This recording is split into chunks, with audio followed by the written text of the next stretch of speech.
사람들이 집을 엄청나게 사가지고 금액을 엄청나게 끌어올리고 비과세 다 받고 출국한다고. 안녕하세요, 반갑습니다. 이경민의 부동산 하이킥의 이경민입니다. 자, 요즘 중국 자본들이 우리나라에 대거 유입되고 있고 지금 그 증가 속도는 엄청나게 가파르게 올라가고 있습니다. 특히나 이 부동산 시장에 많이 유입되어 지금 부동산 가격을 끌어올리는 주범으로 중국인들을 지목하고 있습니다. 뉴스 기사 이 헤드라인을 보시다시피 한국 이미 중국 땅이다 라고 할 정도로 중국인들이 엄청나게 토지뿐만 아니라 아파트를 엄청나게 걷어들이고 있다라는 뉴스 기사를 읽어 드릴 거고, 뒤에 가서는 판서를 통해서 왜 이렇게 중국인들이 우리나라에 대거 유입이 되고 있고 과연 부동산을 취득해서 어떤 혜택들이 있는지에 대해서 자세하게 다시 한번 풀어드리는 시간을 가져보도록 하겠습니다. 자, 그럼 기사를 보도록 하겠습니다. 한국 이미 중국 땅이다, 무섭게 사들이는 붉은 자본이라고 헤드라인이 나와 있죠. 이 중국인들이 국내에 토지 보유한 게 약 10년 새에 16배나 증가됐다고 합니다. 이게 장기적으로 국가적인 문제로 발생될 소지가 굉장히 높고 상호주의적으로 좀 제한시켜야 된다라는 내용입니다. 이 국토교통부에서 제출받은 자료를 보시면 2011년도 기준에서 봤을 때 외국인들이 국내에 토지 보유한 건수가 약 7만 건입니다. 7만 건. 그리고 공시지가로 환산하면 약 25조 원 정도가 됐었는데 약 10년 만에 2020년 작년 기준으로 봤을 때 7만 건이 약 15만 건으로 2배 이상 늘어났고요. 이 공시지가는 24조 원이었던 게 약 31조 원으로 엄청나게 증가했다라는 얘기입니다. 그리고 이 필지 기준으로 본다면 약 2.2배가 10년 만에 높아졌고, 이 면적 기준도 약 1.3배, 공시지가 기준으로 봤을 때는 1.3배가 증가했다라고 보시면 될 것 같습니다. 그리고 취득 용도별로 본다면 2020년 필지 기준으로 봤을 때 아파트 취득 관련이 4만 건으로 제일 많았다라고 보시면 될 것 같습니다. 외국인들 가운데 중국 국적을 가지신 분들의 비중이 가장 높습니다. 이 중국 국적자의 국내 토지 보유 현황을 한번 보시도록 하겠습니다. 2011년 기준으로 봤을 때 필지로 따진다면 약 3,500건이었던 게요, 약 2020년 기준으로 봤을 때 5만 7천 건으로 엄청나게 늘어났죠. 몇 배가 늘어난 겁니까 이게? 약 19배가 늘어난 겁니다. 19배가. 중국인들의 필지가 19배나 증가했다는 얘기예요. 지금 현재 10년도 안 돼서. 그리고 면적으로 봤을 때 약 360제곱평방미터였던 게 2011년에 2020년 작년 약 거의 2,000평방미터입니다. 2,000평방미터면 거의 제주도 크기라고 보시면 될 것 같아요. 그러니까 중국인들이 거의 제주도 땅 정도를 우리나라에 다 확보하고 있다라고 보시면 될 것 같아요. 이게 몇 배가 늘어난 겁니까? 거의 6배가 늘어난 겁니다. 면적 기준으로 봤을 때. 공시지가 기준으로 봤을 때는 2011년에 약 7,600억 정도가 됐었는데 지금은 2조 8천억 원이 됐습니다. 2조 8천억 원. 그러면 몇 배가 늘어난 겁니까? 4배가 늘어난 겁니다. 4배가. 공시지가가 4배가 늘어나서 지금 현재 우리나라 자산에 이분들의 거의 3조 원이 깔려 있다라고 보시면 돼요. 3조 원이. 이 정도로 지금 중국 국적자의 국내 점유하고 있는 현황이 엄청나게 가파르게 증가하고 있다. 이 중국인들의 토지 보유 현황을 지역별로 보신다면 경기도가 제일 많았고 그 다음에 제주도, 서울, 인천입니다. 면적 기준으로 본다면 제주도가 가장 컸다라고 보시면 될 것 같고, 이 토지 보유 현황을 2011년으로 비유한다면 서울 필지 기준이 2011년에 772건이었는데 이게 2020년 8,600건으로 해서 11배가 증가했다라고 보시면 될 것 같습니다. 그러니까 이제는 중국인들이 도심, 서울, 수도권 일대로 엄청나게 집중하고 있다는 게 보이실 겁니다. 경기도는 가장 많았죠. 2011년에 700건이었던 게 2020년 약 1만 9천 건으로 해서 26배가 올랐다. 26배가. 자, 이렇게 외국인의 국내 부동산 취득 증가는 국내 부동산 가격 불안을 유발하는 부정적 영향을 미칠 수밖에 없다라고 보시면 될 것 같고, 호주, 캐나다, 뉴질랜드, 홍콩, 싱가포르 이런 나라들은 이미 예전부터 중국 자본에 이미 잠식되어 있었던 나라죠. 이런 에세파킹이 이런 나라에서 이미 시작이 됐었습니다. 그래서 외국 자본들, 특히 중국 자본들이 엄청나게 잠식돼서 부동산 가격을 엄청나게 끌어올렸습니다. 그래서 부동산 가격이 엄청나게 폭등했죠. 그렇기 때문에 이들 국가에서는 외국인의 부동산 거래와 관련해서 다양한 규제가 현재 도입되고 있는 상황입니다. 특히나 뭐 캐나다 같은 경우, 특히 뭐 싱가포르 같은 경우에는 취득세가 20%입니다. 20%. 외국인한테 20%.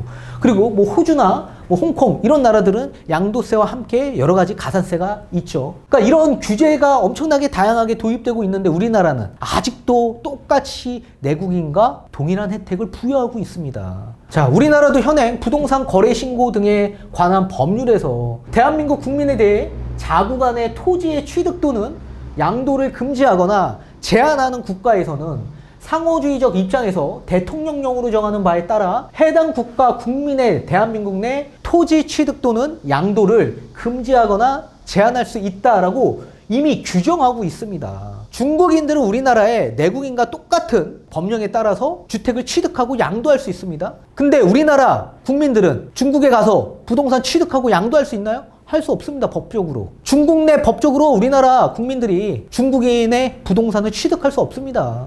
이렇게 상호주의적 입장에서 우리나라 취득 또는 양도를 금지할 수 있다, 제한할 수 있다 규정하고 있는데 우리 정부는 동조항에 따른 대통령령으로 제정하지 않고 있다. 이에 따라 실제로 상호주의에 따른 제한을 받는 외국인은 없습니다. 없습니다.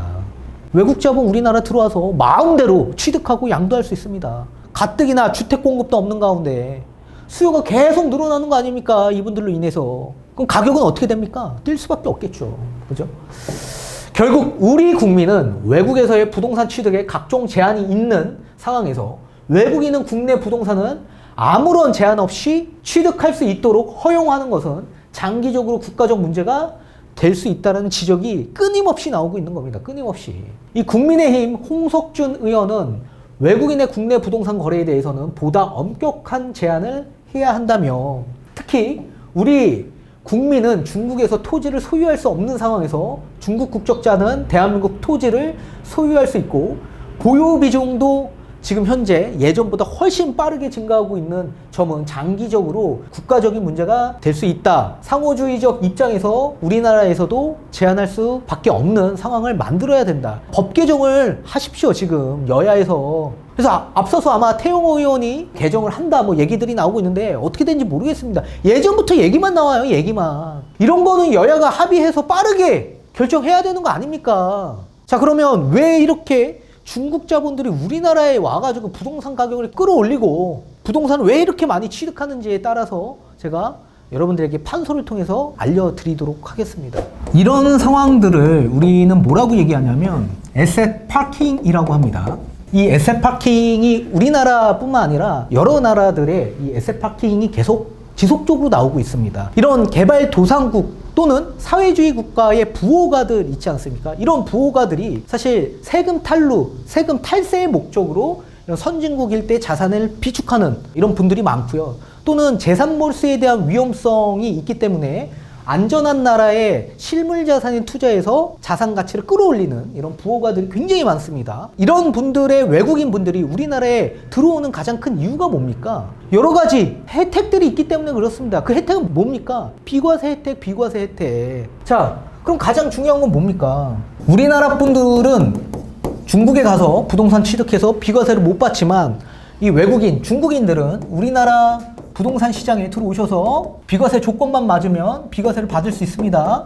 근데 이 비과세 요건이 충족이 됐을 때 비과세를 받는데 이 비과세를 받으려면 반드시 거주자로 해당이 돼야 되는 겁니다. 이 거주자와 비거주자로 두 가지로 나눠질 수 있는데요. 내국인이라고 하더라도 비거주자로 해당이 되면 비과세를 받을 수가 없습니다. 특히 이 내국인에서 국내 주소지를 이전시키는 겁니다. 해외로. 또는 그래서 출국이 되는 상황 또는 해외로 나가서 장기적으로 직업을 갖고 일을 할 경우 또는 영주권자 이런 분들은 비거주자로 해당이 되기 때문에 국내 주택을 취득해도 비과세 요건 막 2년 거주, 2년 보유를 한다라고 하더라도 비과세를 받을 수 없습니다. 그럼 반대로 외국인이라고 하더라도요. 국내에 들어와서 거주자로 해당이 된다면 비과세를 받을 수 있습니다. 그럼 그 조건은 뭐가 되냐? 첫 번째, 국내 외국인들이 들어와서 국내 주소지를 이전시켜야 되는 겁니다. 이전. 그리고 두 번째, 연속적으로 183일 이상 거소를 하셔야 됩니다. 183일 이상 거소를 하면 거소증으로 발급을 받습니다. 이 거소라는 건 거주를 뜻하기도 합니다. 그리고 세 번째,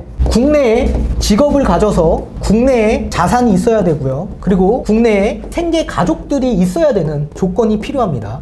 이 세 가지 요건만 충족이 된다면 거주자로 해당이 됩니다. 그럼 외국인이라고 하더라도 비과세를 받을 수가 있습니다. 그러면 이 세 가지 요건을 가장 많이 충족하는 나라는 어디입니까? 중국이에요, 중국. 이 중국 동포들이 가장 많겠죠. 연관성이 있으니까 이 중국 동포 조선족 분들, 이런 분들이 가장 많이 해당이 되는 상황들입니다. 중국에 거주하시는 조선족 분들이 사실 이런 생계 목적으로 국내에 들어와서 직업을 갖죠. 중국에 있는 것보다 국내에 들어와서 일을 하면 소득이 많이 증가가 되기 때문에 국내에 들어와서 직업을 갖습니다. 그리고 일을 하다 보니까 일에 대해서 월급을 받죠. 자산이 계속 국내 자산 통장으로 찍히게 되는 상황입니다. 또 여기에 직업을 갖고 일을 하려면 당연히 국내 주소지에 이전을 해서 오랫동안 살아야 되겠죠. 그리고 한번 살면 당연히 183일 이상은 살지 않겠습니까? 6개월 이상은 넘기지 않겠습니까? 그죠?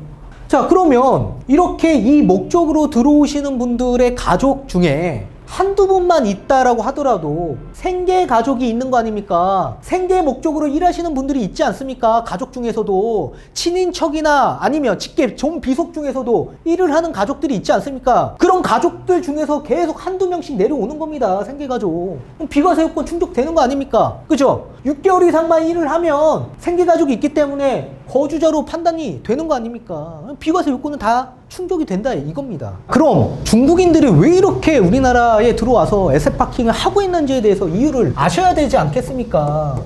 특히나 부동산 시장에 자꾸 이렇게 유입되고 있는 이유가 있습니다. 그 이유 중에 하나, 첫 번째, 국내 상황을 잘 이해하고 있다. 이분들 지리적, 입지적으로도 가깝기도 하고 직계가족들이 한국에 거주하시는 분들도 많이 계십니다. 특히 대화가 가능합니다. 대화가. 우리나라 말을, 뜻을 이해하지 않습니까? 누가? 중국 동포 조선족 분들이 다 이해하지 않습니까? 그러니까 본인들이 부동산 취득할 때도 어렵지가 않은 거예요. 이해가 되니까. 말이 통하니까. 이게 첫 번째. 두 번째, 자국 은행에 대해서 대출을 실행할 수 있습니다. 우리나라 대출과 무관합니다. 우리나라 대출 규제가 무관해요. 우리나라 대출 규제 뭐가 있습니까? LTV, DTI, DSR 이거 다 적용됩니까? 적용 안 돼요 이거. 이분들은 해당이 없다고요 지금. 이분들은 외국인이에요 외국인. 그러니까 본인 나라의 국내 자국 은행에 대출을 이용해서 돈을 활용하는 겁니다.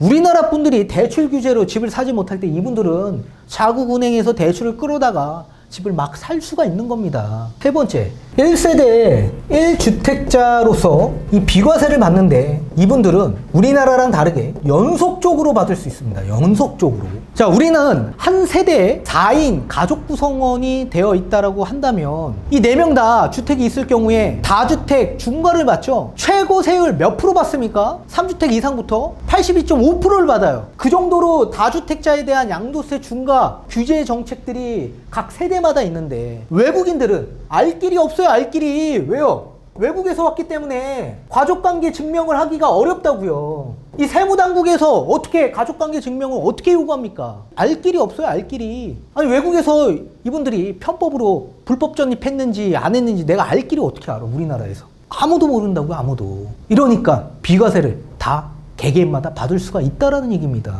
국내에 생계를 유지하는 가족 한 명 있다. 그럼 어떻게 돼요? 그 가족 구성원 중에 계속 내려오는 겁니다. 왜요? 국내 우리 어머님이 한국 들어가서 지금 장사하고 있어요. 장사하고 있어. 그럼 아들 입장에서 잠깐 들어오겠네요. 들어와서 국내 직업 어머님 밑에서 일할 수 있죠. 알바 형식으로 일할 수 있잖아요. 그리고 일을 하니까 당연히 거기에 합당한 월급을 받겠죠. 어머님한테 받고 또 국내 주소지에 전입하고 연속적으로 183일 이상만 거소하면 생계가족이 있고 그럼 뭡니까? 아들도 거주자로서 비과세 받을 수 있잖아요. 그렇잖아요. 비과세 받을 수 있잖아요. 그럼 당연히 어머님 아들도 1세대 1주택으로 각자 다 비과세를 받고 떠날 수 있겠네요. 여기서 멈춥니까? 아니에요. 직계 좀비속, 친인척 다 내려옵니다. 다 내려와요. 인구가 얼마나 많아요. 다 내려온다고. 다 내려와서 우리나라 자국 은행에 대한 대출 규제로 인해서 우리나라 내국인들이 집을 사지 못할 때 이분들이 집을 엄청나게 사가지고 금액을 엄청나게 끌어올리고 비과세 다 받고 출국한다고. 이러기 때문에 지금 엄청나게 문제가 되고 있는 거 아닙니까? 이게 지금 우리가 여기서 끝나는 게 아니라 장기적인 관점에서 바라봐야 된다. 밴쿠버 사태 보지 않았습니까? 집값 급등이 거의 50% 나왔어요. 50%. 중국인들이 집값을 다 끌어올려서. 캐나다 일대 중국 자본들이 거의 30%가 들어가 있어요. 여기에. 이 에셋 파킹에. 우리나라도 멀지 않았다고요. 이해되십니까? 이미 중국 자산에 잠식되어 있습니다. 반드시 여야가 문제 해결해야 되는 상황입니다. 이분들 대화 다 가능해요. 국내 상황 다 이해하고 커뮤니케이션 다 됩니다. 국내 법안 다 알아요. 우리 다 유튜브 다 봐요. 다 안다고. 법적으로도 대화가 가능하고 이해가 되니까. 이해되십니까? 상호주의적으로 제한시켜야 됩니다. 여야 빨리 합의하시길 바라겠습니다. 아무튼 오늘 여기까지 말씀드리고 다음 시간에 찾아뵙도록 하겠습니다. 감사합니다.